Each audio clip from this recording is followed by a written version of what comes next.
I'm 83 years old, and I'm going to tell you the exact moment I lost my children.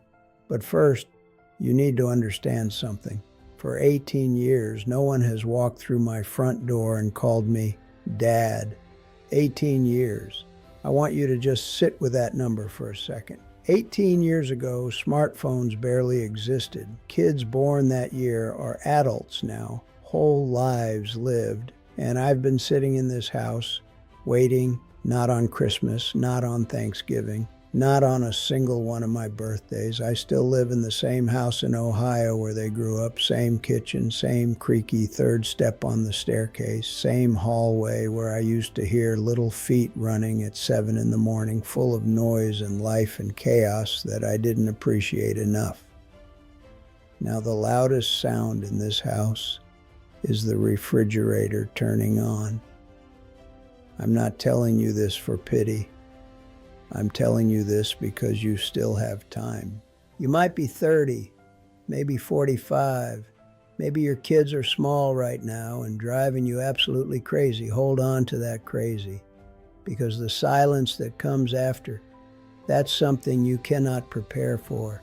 And I wouldn't wish it on anyone. I want you to understand who's talking to you right now. I'm not some motivational speaker sitting in a nice office somewhere. I'm not reading from a book somebody else wrote. I'm an 83-year-old man sitting in a recliner chair that's got a permanent dent from all the years I've sat in it alone. I worked 36 years at a steel plant in Youngstown, Ohio.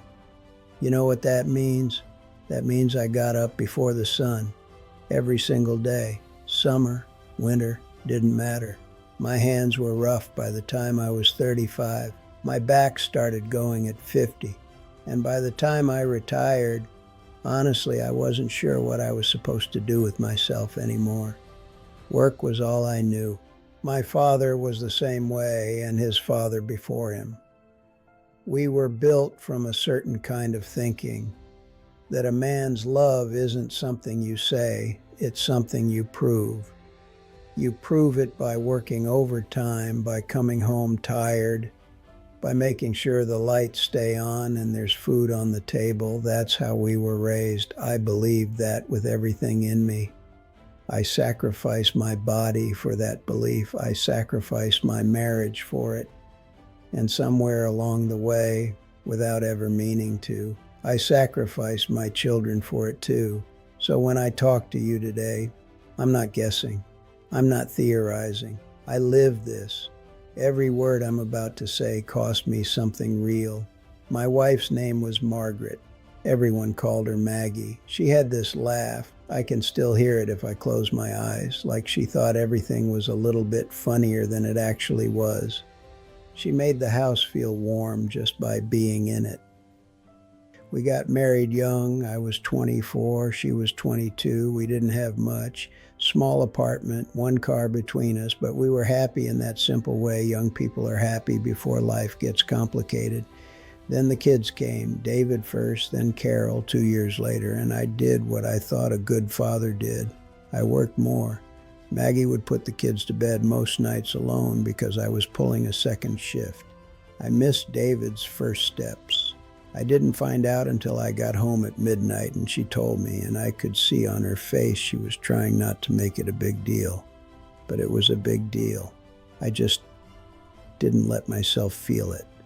Birthdays, I'd show up tired. School plays, I'd skip entirely. Little league games, maybe half of them, maybe. I told myself, they'll understand when they're older. That's the lie I told myself for 20 years. They didn't understand when they were older. They just remembered. Kids don't forget absence. They can't explain it when they're small, but it settles into them somewhere deep. And one day it comes out, not as anger always, sometimes just as distance. A quietness between you that nobody quite knows how to cross anymore. The divorce happened when David was 16 and Carol was 14. Like I said, no shouting, no dramatic moment. Just one evening, Maggie sat across from me at that kitchen table and said very quietly, "I feel like I've been raising these kids alone, Robert." And I looked at her, Audrey, and I didn't argue because she was right. I moved into a small apartment across town, told myself it was temporary, that we'd figure something out, that the kids would come around on weekends and everything would be okay. For a while it was, every other weekend, then once a month, then holidays only, then 1 year.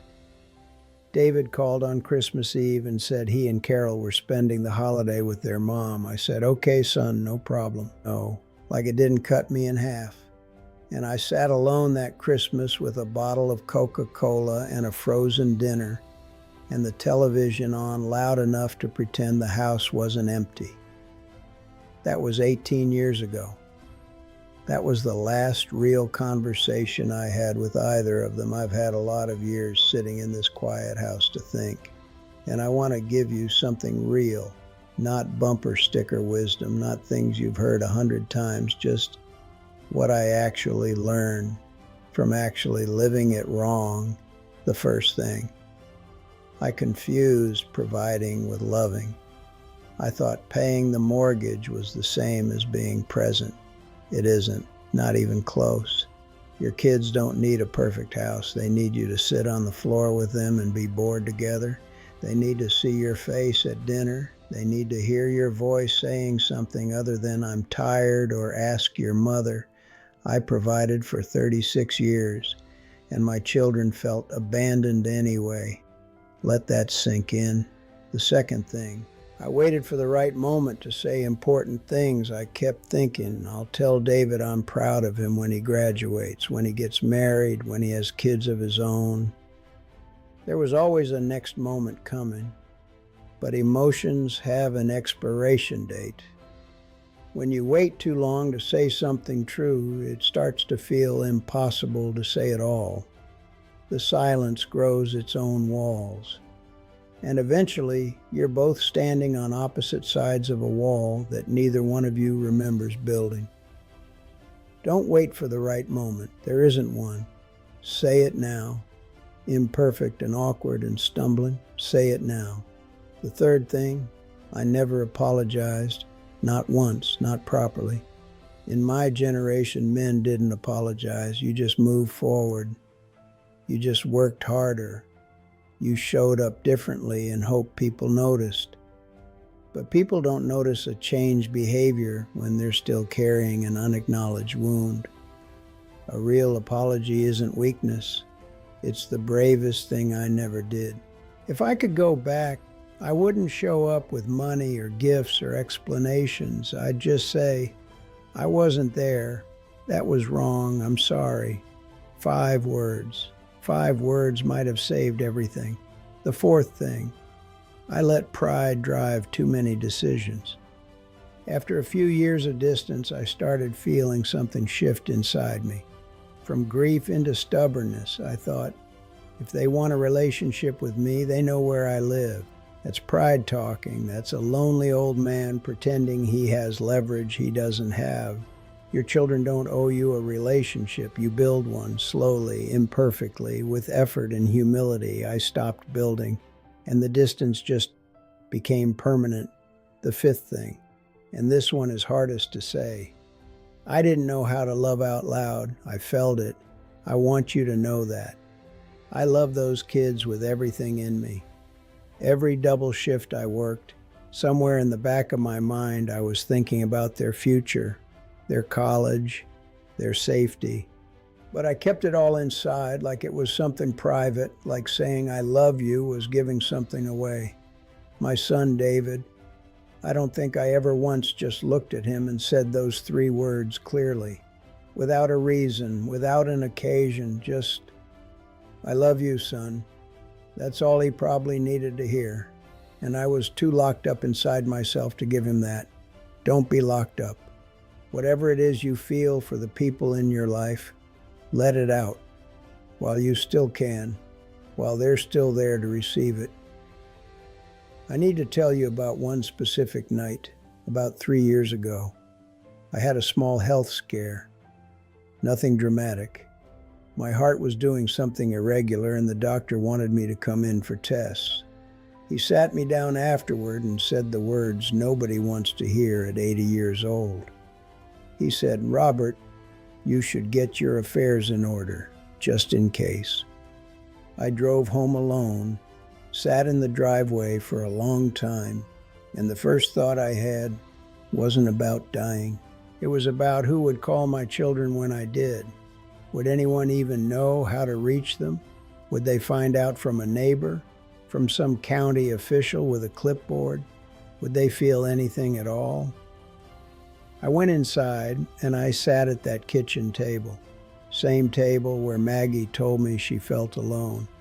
Same table where I used to help David with his homework on the rare nights I was home early enough. And I wrote them both letters. David, Carol. I wrote for 3 hours. Everything I never said. Every baseball game I missed and knew I missed and told myself didn't matter. Every night I chose overtime over dinner. Every moment I stood in the doorway of their rooms when they were sleeping, watching them, feeling this enormous love that I never once figured out how to express during daylight hours. I wrote it all down. Then I folded those letters, put them in envelopes, addressed them, and I sat there staring at them for a long time. And then I put them in a drawer. I didn't send them. I told myself I'd wait, that maybe I'd call first, that maybe a letter out of nowhere after 15 years of silence would just confuse things, upset things. That was 3 years ago. Those letters are still in that drawer, right now, unsent. And some nights I lie in bed and I think, what if I don't wake up tomorrow? What if they find those letters after I'm gone?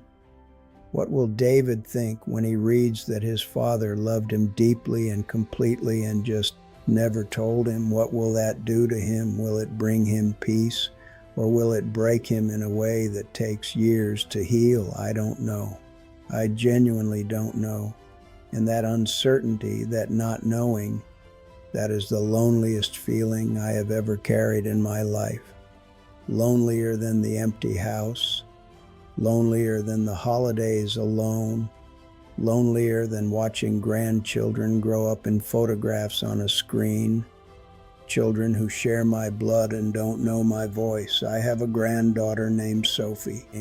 I found out her name from a Facebook post 2 years ago. She just turned 7 years old.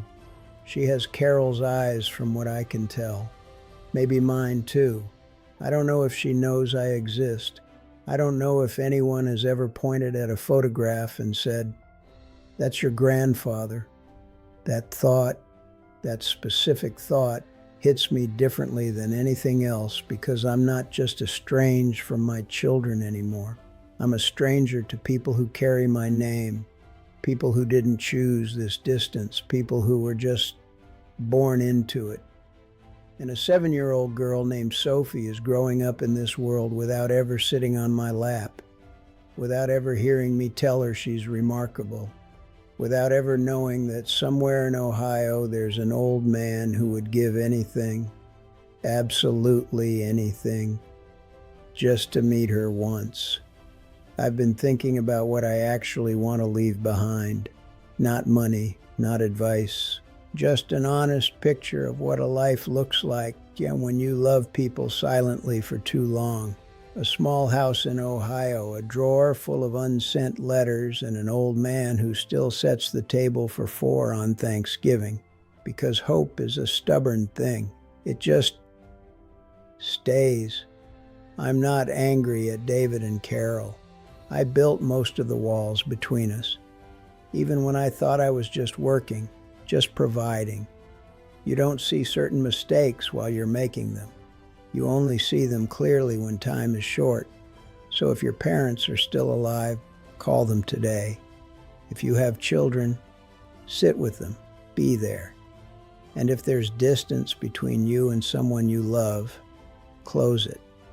Because there is no version of your future where you look back and think, I'm glad I waited. My name is Robert. I'm 83 years old and I still have 2 letters in a drawer that I haven't sent. Go call somebody you love right now. I'm 83 years old, and I didn't realize I was losing my children until it was too late. For 18 years, no one has walked through my front door and called me Dad. This isn't a story about blame. It's not about anger. It's about something much quieter and much more dangerous. It's about confusing, providing with loving. It's about waiting for the right moment to say important things. It's about pride, and it's about 2 letters sitting in a drawer that were never sent. If you're a parent, this story is for you. If you still have parents, this story is for you. If there's someone you haven't called in a while, this story is for you, because there is no version of your future where you look back and say, I'm glad I waited. Before this video ends, call someone you love. You still have time.